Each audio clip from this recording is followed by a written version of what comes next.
আরও কঠোর কর্মসূচিতে যাব। আমরা ছাত্রদল আরও কঠোর কর্মসূচিতে যাব। আমরা আরও ভবিষ্যতে কঠিন থেকে কঠিন কর্মসূচি আসবে ইনশাল্লাহ। ছাত্রদল সাম্য হত্যার বিচার নিশ্চিত না হওয়া পর্যন্ত আমরা রাজপথ ছাড়ব না।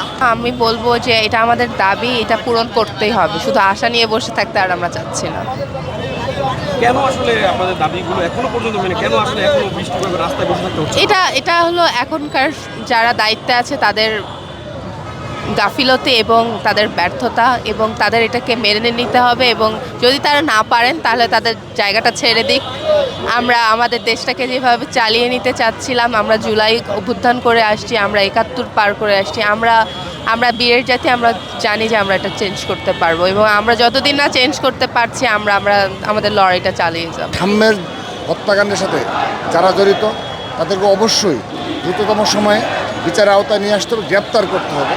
কিন্তু আমরা আশাবাদী হতে পারছি না এই কারণে, কারণ সত্যিকার অর্থে ইন্টারিম সরকারের সেই ধরনের এই আইন রক্ষার সক্ষমতা রয়েছে এটা আমাদের সন্দেহ রয়েছে যথেষ্ট। কারণ ৯ মাস হয়েছে তারা এই দিকটায় কোনোভাবেই মনোযোগী না কিংবা দৃশ্যমান কোনো আমাদের দেখাতে পারেনি। আমরা তারপরও আশাবাদী হতে চাই। ডিবির কাছ থেকে মামলা হস্তান্তর করা হয়েছে, আমরা কথা বলেছি, ইতিমধ্যে আরও ৩ জন গ্রেপ্তার করা হয়েছে। তো আমরা মোটামুটি এই সময় নিশ্চিত হয়েছি যে এরা প্রকৃত আসামি না, হয়তোবা তা নাহলে ৪ দিন পরে রিমান্ডে নিয়ে এসে জিজ্ঞাসাবাদ করার কথা না, সময় ক্ষেপণ যাকে বলে আর কি। তো আমরা তারপরও আবারও দাবি জানাচ্ছি আজকের এই দীর্ঘ সময় ব্লকের থেকে যে অতি দ্রুততম সময় গ্রেপ্তার এবং সুষ্ঠু তদন্তের মাধ্যমে সঠিক বিচার প্রক্রিয়ার দৃশ্যমান পদক্ষেপগুলো আমাদের সামনে দৃশ্যমান করতে হবে। আজকের পরেও যদি এই কোনো কিছু দৃশ্যমান না হয় তাহলে আপনাদের আরও কঠোর কর্মসূচিতে যাব। আমরা ছাত্রদল আরও কঠোর কর্মসূচিতে যাব।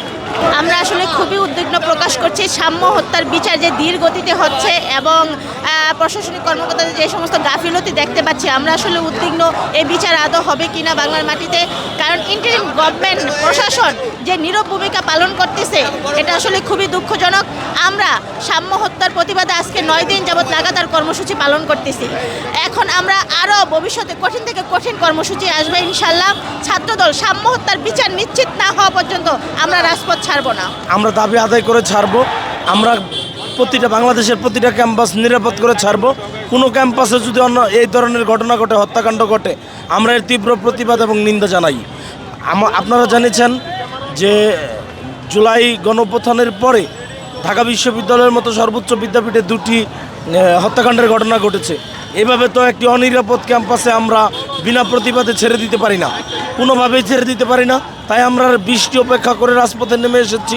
আমরা এখানে অবস্থান নিচ্ছি যতক্ষণ পর্যন্ত প্রতিটা ক্যাম্পাস নিরাপদ না হবে এবং প্রশাসন সচেতন না হবে তখন পর্যন্ত আমাদের প্রতিবাদ চলবে। সাম্য হত্যার বিচারে যে গাফিলতি চলছে এবং তদন্ত যে গাফিলতি চলছে, এ ধরনের গাফিলতি এবং ঢাকা বিশ্ববিদ্যালয় প্রশাসনের অসহযোগিতা এসব চলবে না। যে কোনো মূল্যে আমাদের যে কোনো ধরনের হত্যাকাণ্ড তড়িৎ গতিতে ব্যবস্থা নিতে হবে। ভাই, আমরা বিগত 9 দিন যাবত দেখছি আপনারা প্রোগ্রাম চালিয়ে যাচ্ছেন এবং গতকালকে থেকে আজকে আপনারা বৃষ্টি উপেক্ষা করে আপনাদের দাবিগুলো নিয়ে আপনারা অব্যাহত রয়েছেন। আপনারা দাবি নিয়ে কতটুকু আশাবাদী? দাবি নিয়ে কতটুকু আশাবাদী? আমরা অনেকটাই হতাশ হয়ে পড়েছি। সাধারণ শিক্ষার্থীরা বিভিন্ন বিশ্ববিদ্যালয়, বিশেষ করে আমাদের ছাত্রদলের নেতাদের উপরে টার্গেট করে যে কিলিং মিশন চালানো হচ্ছে। আপনারা জানেন কিছুদিন আগে পারভেজ হত্যাকাণ্ডের শিকার হয়েছে, এরপরে সাম্য হত্যাকাণ্ডের শিকার হলো, এরপর 2টি ইউনিভার্সিটির 2 জন শিক্ষার্থীকে আরও হত্যার জন্য হামলা করা হয়েছে। আমরা সত্যি হতাশ হয়ে পড়েছি এবং আমরা আতঙ্কিত। আমরা আমার ভাইয়ের বিচার চাই এবং আমরা আইন এবং বিচার বিভাগের উপরে শ্রদ্ধাশীল থেকে আমরা দাবি দেওয়া এভাবে আন্দোলনের মাধ্যমে নিশ্চিত করতে চাই আমাদের দাবি দেওয়া পূরণের জন্য। যদি নিশ্চিত না হয় সেক্ষেত্রে অবশ্যই যাদের ব্যর্থতার জন্য আমার ভাইয়ের ন্যায় বিচার থেকে বঞ্চিত হয়েছে অবশ্যই তাদের পদত্যাগের দাবিতে অতি শীঘ্রই আমরা কর্মসূচি ঘোষণা করব এবং বর্তমান সরকারে যারা আছেন তাদের পদত্যাগের দাবিতে আমরা কর্মসূচি ঘোষণা করব।